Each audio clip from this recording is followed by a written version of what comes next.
Ayan mga kabaro, alam nyo ba kung saan tayo pupunta ngayon? Ayan.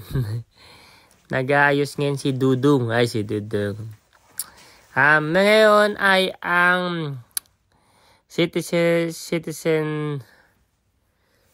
flag ceremony natin ngayon. Ayan, ito na po yung pinali ng buhay natin dito sa UK.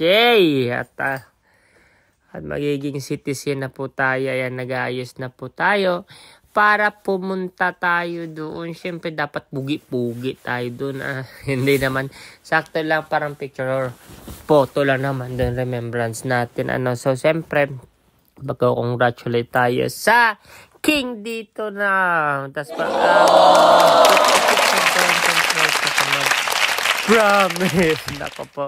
Pero siyempre, pinag-iisipan ko kung magdudual pa rin naman ako para kahit paano. Siyempre, Pilipinas pa rin.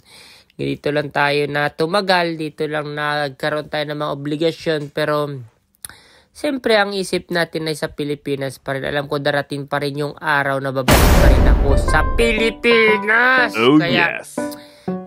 Siguro, hintayin lang natin yung panahon na yan. Hintayin lang natin pag medyo nanghina na tayo. Ayan, sayo muna tayo sa gitla kay ton tonon ton ton tonon ton ton tonon ton ton ton ton tonon.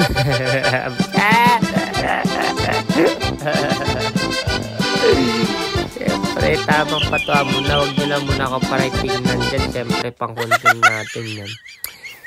Sila nahanap ko pa yung necktie ko. Kasi siyempre, maayos naman tayo. Minsan na nga lang tayo mag-ayos, hindi pa natin ayusin. So, ayan yung quote natin. Diba? Para naging tao tayo dyan. Lagi din na lang. Tingnan nyo po kung bagay sa akin. Bagay naman po kayo sa akin. Naging naging tao na tayo dyan. Before pa lang, naging hayop tayo Ang Google lang tayo. Pero ngayon, syempre, paganda natin ni citizen ceremony natin.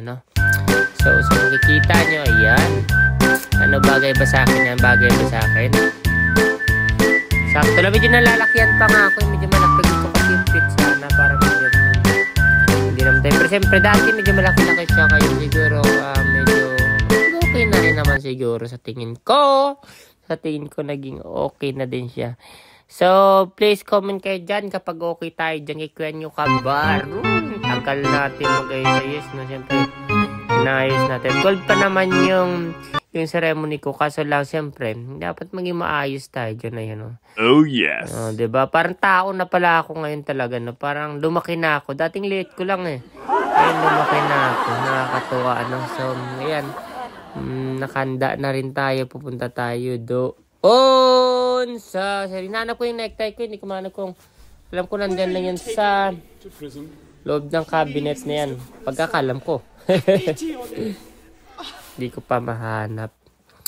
Ayan, sana hindi tayo maglalagay sana tayo ng music. Maganda kaso lang kapag ganito kahaba. Pagka more than 1 minute, nagkakaroon po tayo ng copyright. Hindi po tayo pwede maglagay ata ng music.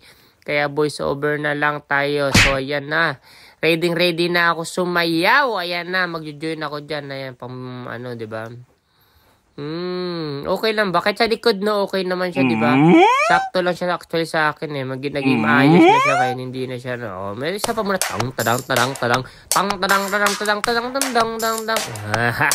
Boom. Bye!